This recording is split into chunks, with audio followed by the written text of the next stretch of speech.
देख रहे हैं निशानेबाज और मैं हूं आपके साथ। एनआईटी चौपाटी को अमनाका ओवरब्रिज के नीचे शिफ्ट हुए 3 दिन हो गए हैं, पर 3 दिन बाद भी यहाँ दुकानें नहीं खुली। जितनी जल्दबाजी में इसकी शिफ्टिंग हुई थी, उतनी ही देरी से यहाँ पर बाकी की व्यवस्थाएं दुरुस्त करने की कवायद चल रही है। हम बात कर रहे हैं यहाँ की मूलभूत सुविधाएं, जैसे कि बिजली, पानी और दुकानदारों के लिए यहाँ पर शौचालय की सुविधाएं। ज्ञात हो कि एनआईटी चौपाटी की शिफ्टिंग की चर्चा बीते 3-4 महीने से थी और अचानक से शनिवार को यह शिफ्टिंग कर दी गई है। और शायद सिर्फ एनआईटी के पास ही जगह को खाली करने पर ही निगम का ध्यान था, दुकानदारों की सुविधा पर नहीं। इसलिए शायद अब तक यहाँ दुकानें बंद हैं और दुकानदार परेशान। देखिए इस पर एक खास रिपोर्ट। देखिए, स्मार्ट सिटी ने वहाँ पर अवैध चौपाटी का निर्माण किया था और अब उस अवैध चौपाटी को वहाँ से शिफ्टिंग मात्र 300 मीटर की दूरी पे शिफ्टिंग किया जा रहा है। इस चौपाटी को messrs Hari Kishan hotel and resorts व्यवसायी है, उनके साथ उनको संचालन के लिए एग्रीमेंट के तहत स्मार्ट सिटी के द्वारा दिया गया। उन्होंने एग्रीमेंट की शर्तों का पालन नहीं किया और अपने 60 जो किराएदार हैं उनको वहाँ पर किराएदार रखा है।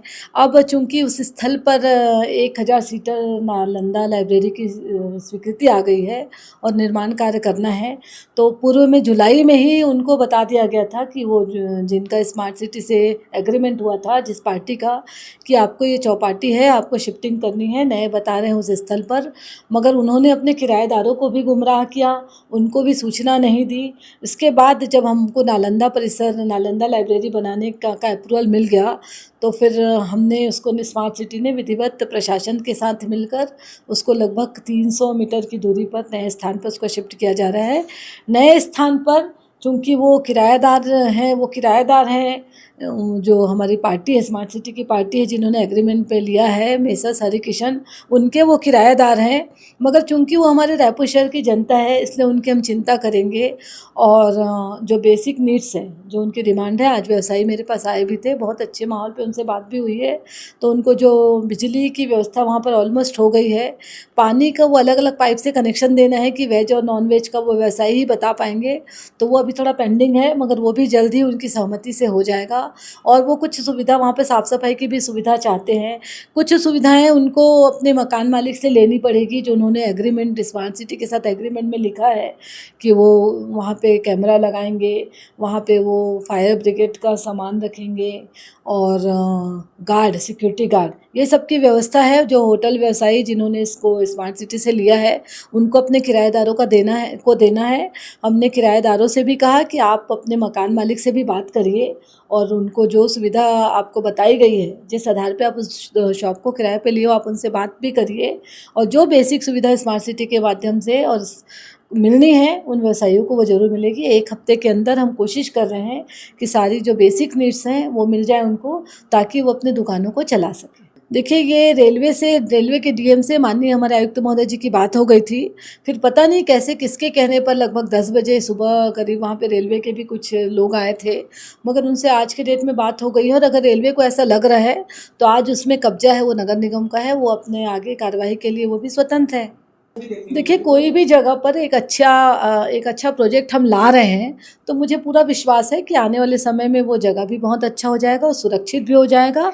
वहाँ की सुरक्षा की जो पूरी जिम्मेदारी है, जिसने मेसर्स गुरु किशन हरि किशन है, उनकी जिम्मेदारी है। वहाँ पे गार्ड रखेंगे और उसके बाद जब वहाँ पे अच्छा व्यवसाय होने लग जाएगा, फलने फूलने लग जाएगा, तो अनैतिक गतिविधियाँ हैं वो अपने आप समाप्त हो जाएगी। देखिए, बूढ़ा तालाब है, हम एक इसमें कोई किंतु परंतु नहीं है। हमारा स्पष्ट मत है कि किसी भी शैक्षणिक स्थल के पास में कोई भी चौपाटी नहीं होनी चाहिए, उससे बच्चों पे बुरा असर पड़ेगा, इसकी हमको संभावना है।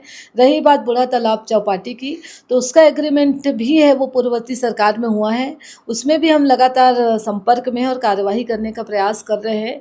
जो हमसे हो पाएगा वो करेंगे। कुछ चीज़ों में हम एग्रीमेंट के शर्तों से बंधे हुए रहते हैं, मगर हमारी कोशिश रहेगी कि रायपुर नगर निगम सीमा क्षेत्र के अंदर किसी भी इस प्रकार की कोई भी अनैतिक गतिविधियाँ या अवैध चौपाटी ना खुले। देखिए, बिल्कुल ये कोऑर्डिनेट हुआ था ये कोऑर्डिनेट हो गया था और रेलवे की सहमति से ही चौपाटी को वहाँ शिफ्टिंग किया जा रहा था। ये हमारे लिए भी बहुत आश्चर्यजनक की बात है कि दिन के चौपाटी का जब शिफ्टिंग हो गया उसके 4 घंटे बाद अचानक रेलवे के लोग वहाँ कैसे आए, ये भी हमारे लिए सोचने का विषय है।